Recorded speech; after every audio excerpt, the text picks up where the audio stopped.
Donc les enfants, aujourd'hui, nous allons travailler en deux groupes. Un groupe, les CM1, vous allez travailler en autonomie, c'est-à-dire que vous allez travailler tout seul. Et pendant ce temps-là, je vais travailler moi avec les CE2 qui sont ici. Et on va travailler donc sur l'atelier Je comprends que vous connaissez maintenant déjà.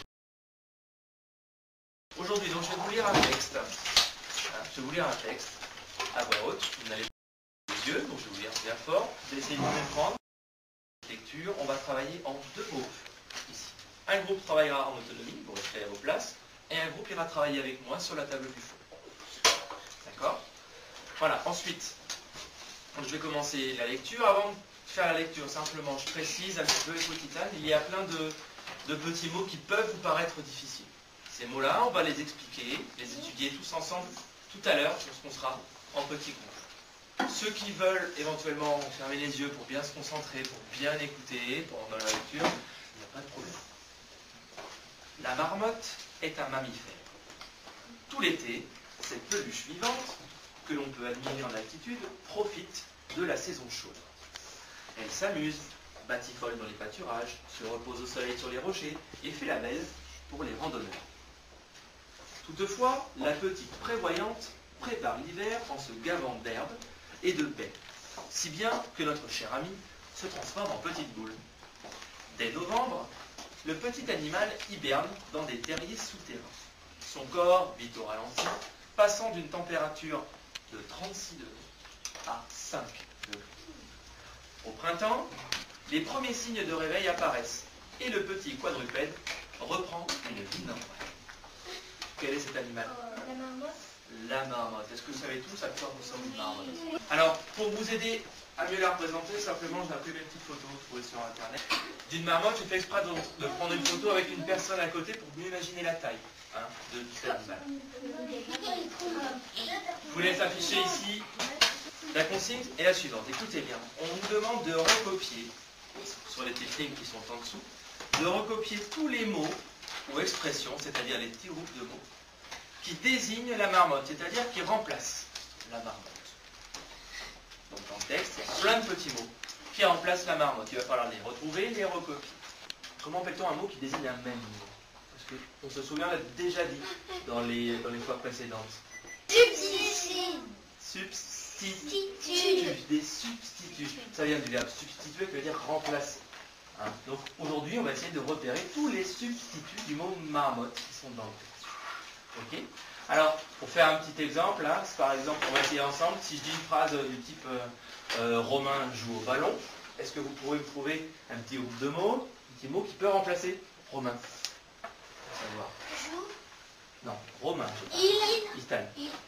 Il, on essaye, il joue au ballon. C'est bon, ça peut remplacer autre chose. Ce garçon joue au ballon. Très bien. Camille. Cet élève joue au ballon. D'accord. Donc là, on a bien compris. Donc cet élève, ce garçon, il, ce jeune homme, mon copain, ça. Bon, on a bien compris. Tout ça, ce sont des substituts. Ils remplacent le mot romain d'ailleurs. D'ailleurs, il suffit d'essayer, de tester la phrase avec un substitut et de voir si ça fonctionne.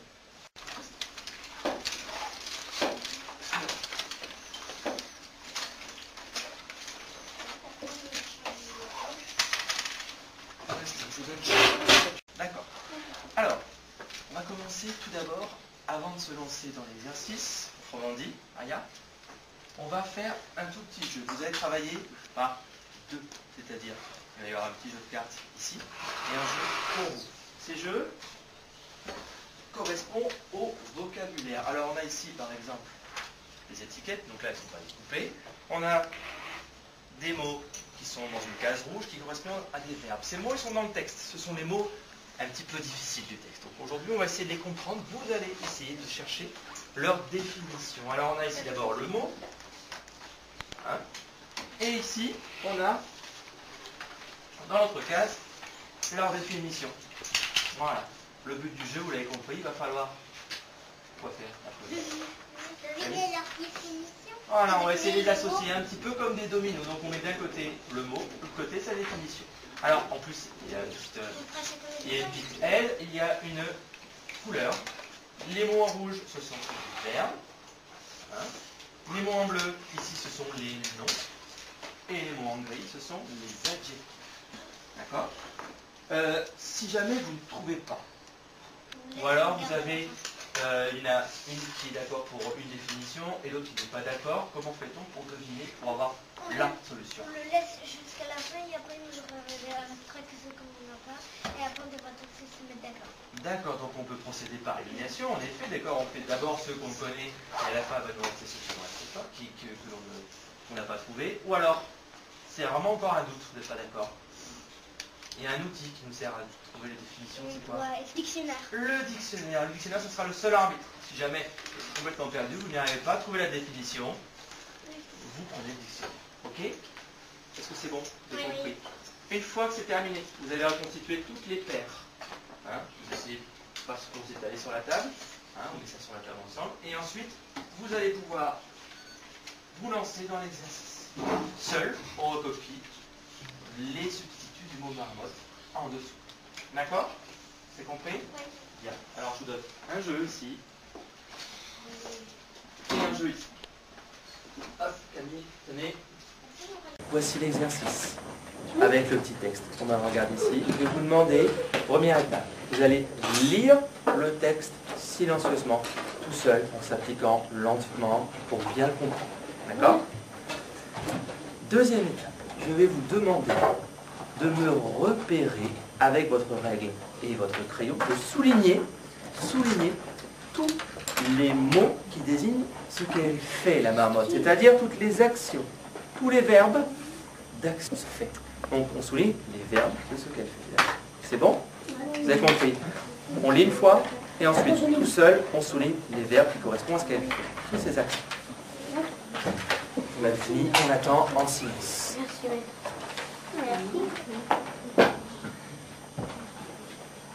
Je vais vous montrer une petite phrase, simplement, ici, avant de continuer. Une petite phrase, ici. Je vous la dis rapidement. Le clown est triste, il chante dans l'arbre. Quels sont les verbes ici? Je vous aide un petit peu, il y en a deux. Le premier. Chante. Chante, d'accord. Et puis, Et puis, d'accord. Quel est le verbe, parmi les deux, qui désigne une action? chante.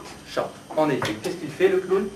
Il chante. dans Donc, la rue. est, ici, c'est un verbe, on appelle ça un verbe d'état, qui désigne comment il est. En l'occurrence, il est triste, ici. Et qu'est-ce qu'il fait? Il chante dans la rue. Donc là, il aurait fallu souligner le mot Chante. chante. C'est bon? Parce que ce n'est pas une action. Ça nous décrit simplement ce qu'elle est ici en l'occurrence. C'est un mammifère.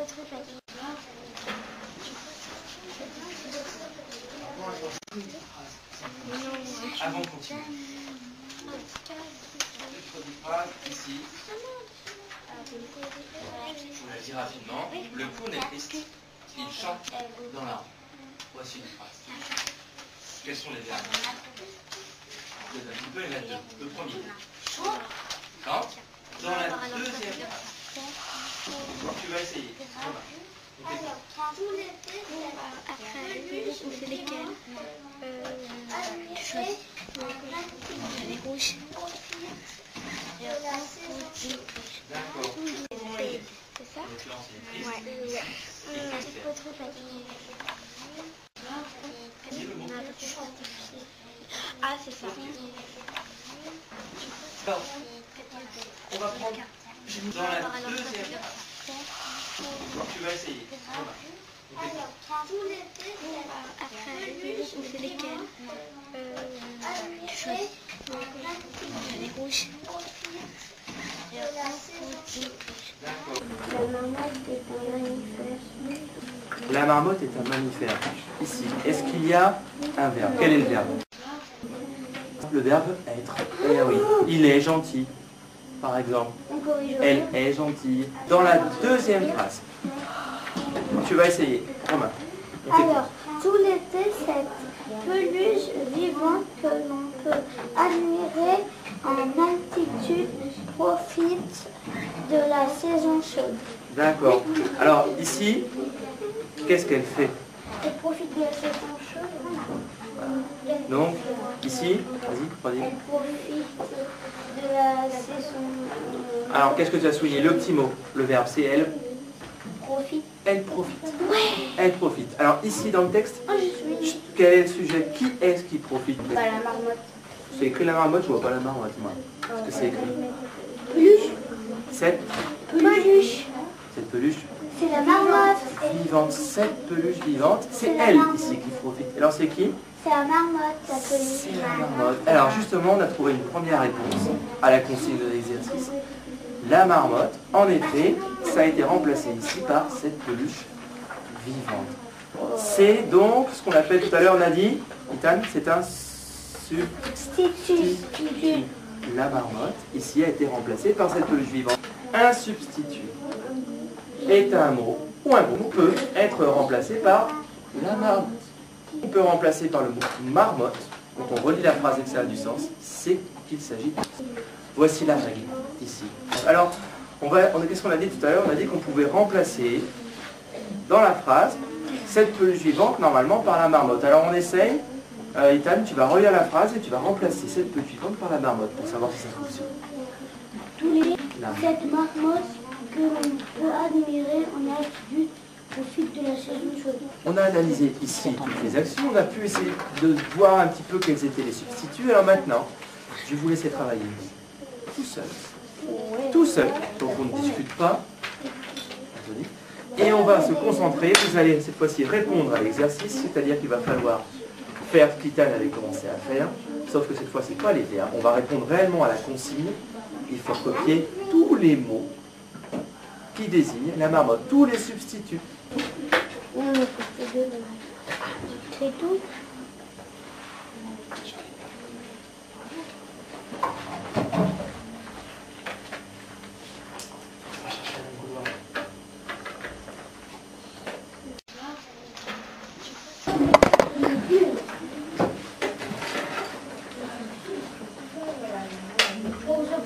Alors, je n'ai pas écrit les réponses, j'ai simplement réécrit le petit texte.